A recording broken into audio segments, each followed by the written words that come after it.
A very good evening to all of you. I would like to extend a warm welcome to the first day of the World University Summit and the G20 Higher Education Forum, in which we are now entering into the sixth thematic session, which is entitled A New Imagination for Private Universities in India, a dialogue with the founders on philanthropy and excellence in institution building. We are indeed very fortunate that we have the founders of some of the leading private universities in India, all of whom have consented to be part of what promises to be an exciting panel. Let me begin by introducing this panel and then briefly the introduction of the speakers itself. Some of the big debates that we are going to discuss in this panel is about the very idea of a private university, how it has grown, evolved, reimagined, and its contemporary evolution has impacted the world of higher education in India and beyond. Let me also say that a less known data point is in relation to the fact that today India has over 70% of its higher education institutions which are in the private sector. Over 70% of students in India are studying in private higher education institutions. So private higher education institutions and private universities have come a long way since the early evolution of Indian higher education at the dawn of Indian independence, when we began with over 20 universities, and today we have over 1,000 universities. So with those introductory remarks, let me quickly introduce the outstanding panel we have before us. I'm not going to read their full bio, as all of you are familiar with them, and their reputation precedes them.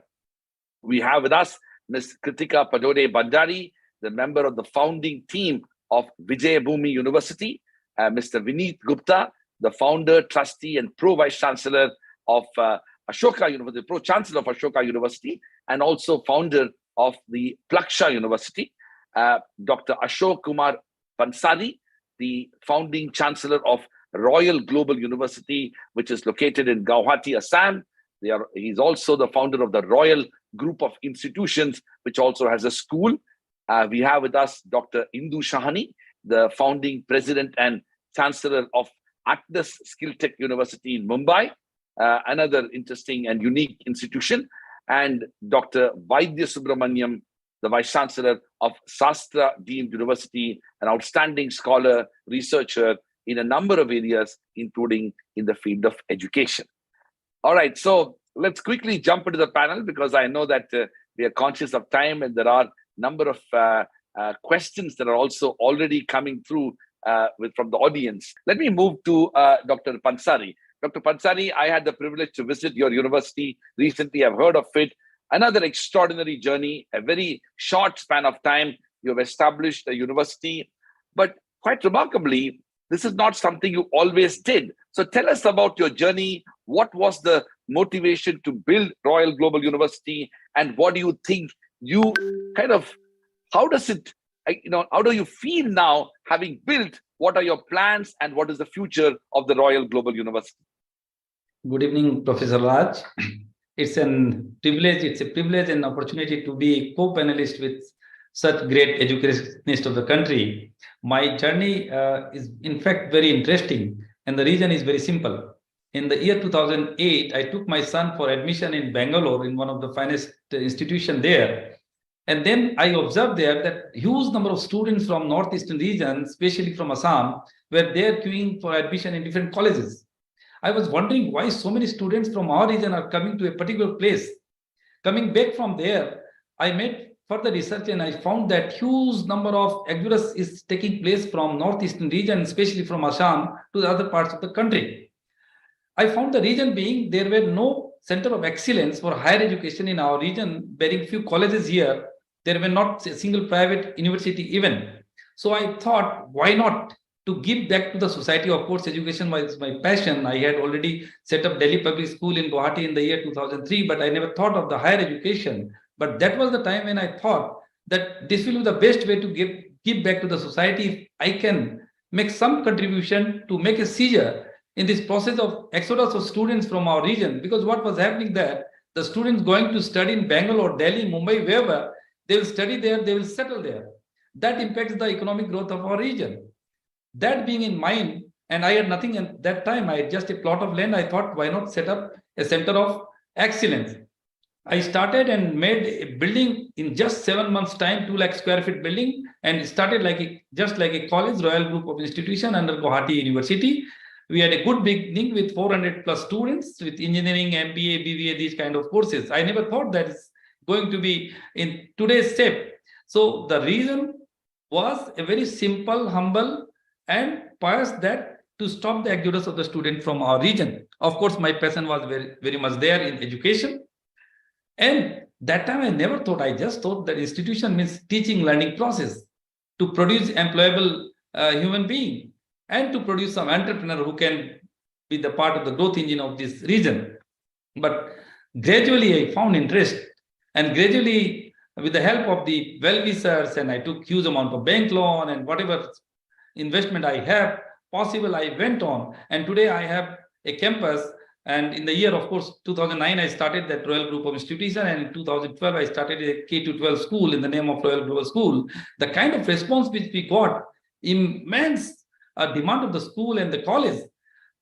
In fact, that helped me to come up with further ideas. And in the year 2017, I got the approval for the Royal Global University in Assam, which was one of the first 235 universities in this region. And then we came to know that it's not the teaching learning process that's going to make this institution one of the greatest in the region, and one of the finest in the country. And then we started giving thrust on research and not many things.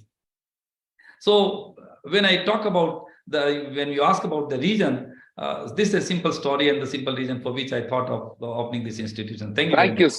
Thank you so much, Dr. Pansari. It is not only a simple but a extremely inspiring journey, because not all individuals who get an idea of the kind end up executing it in the way you did, but also the reason for which you did, which is to provide access to a lot of young people from a very important and to a large extent neglected part of the country. So congratulations to you.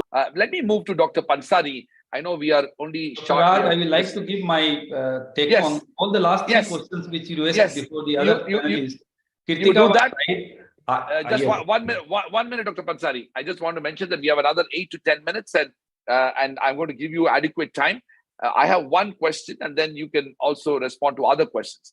My one question to you, Dr. Pansari, is that one of the challenges of individuals, private individuals, establishing universities is that their expectation on the return on investment is measured through monetary terms exclusively, and also in a limited time sense. I'm not saying it's the case everywhere, but that's one of the challenges.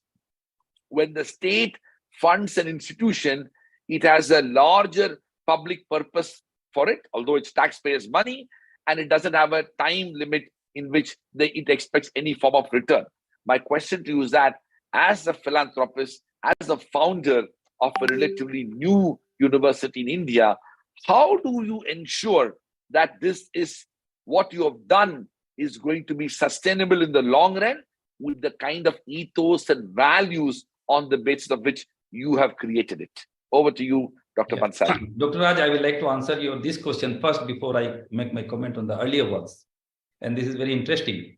In fact, what I believe is that any founder who set up such institution, college or private university, if they come up with the idea of short-term vision and they look for return on investment and they make a business model type of institution, I'm very sure that they will fail miserably, both on account of the business and in form of reputation. And the ones who will have a long-term vision, and those who understand that universities are not built in years, rather they are built in decades, and they are made for many, many decades. With that vision, and I'm telling you, I am one amongst them. In the last 13 years, I've already spent, I don't mind putting the figure of 500 crore in infrastructure. But I know that unless we spend more, this is something like a flight. You know, if you board a bus or a car or a taxi, you can deboard anywhere. But once you are in a flight, you must reach to the destination.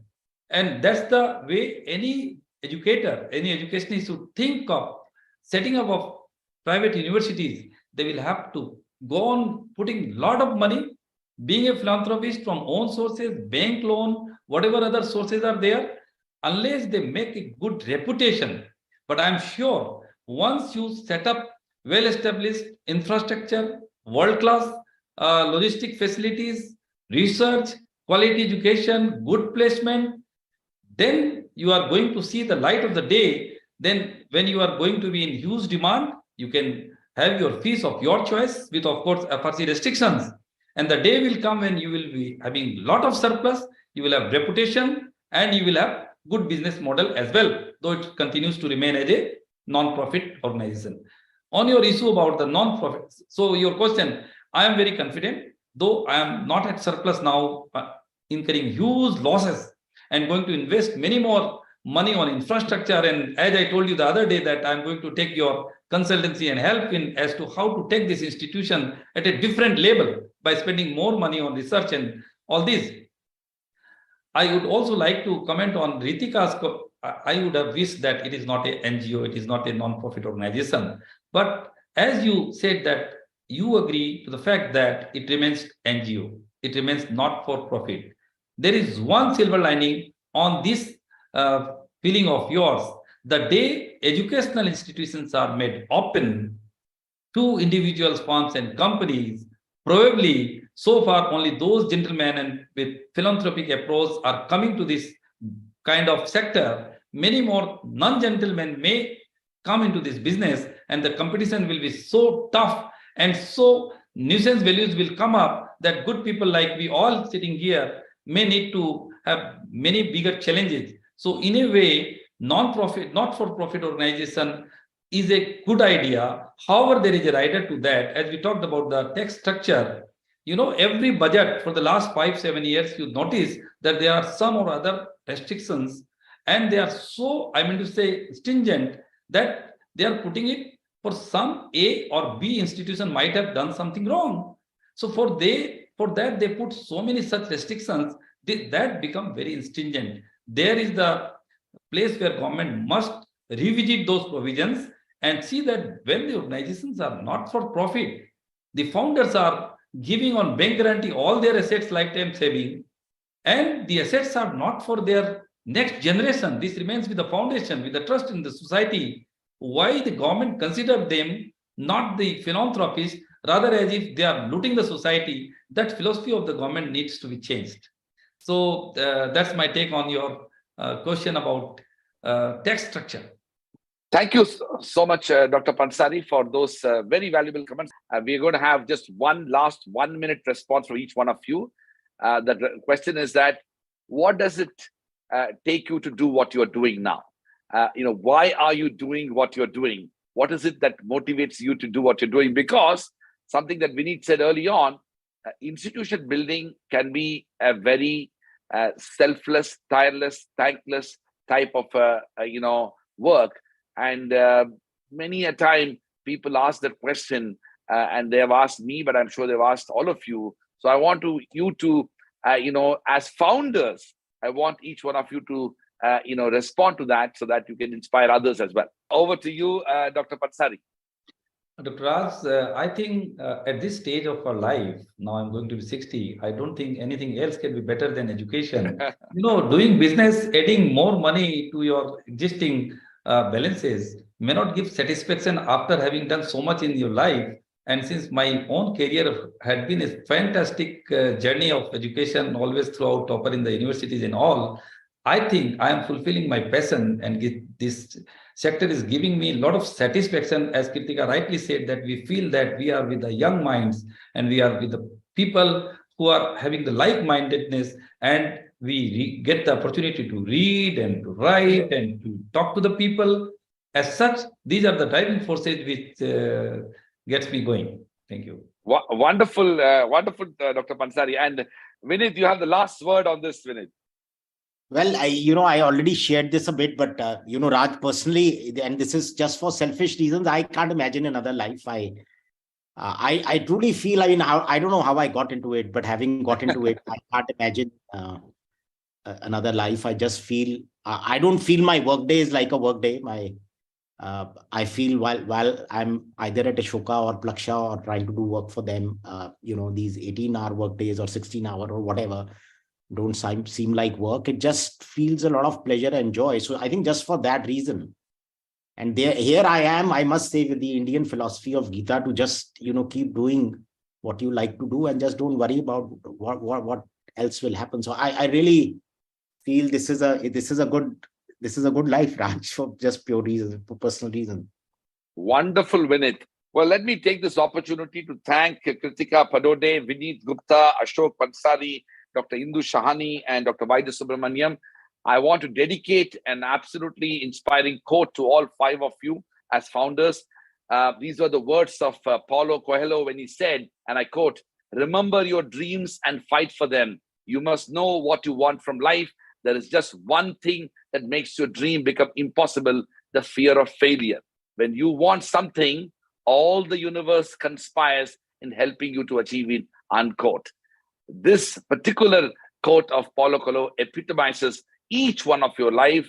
You are truly extraordinarily inspiring founders who have contributed to institution building. Your contribution to the wider impact of Indian society and also global society is immeasurable. And I want to take this opportunity to thank you for accepting our invitation and to be part of this panel discussion. This session is ended.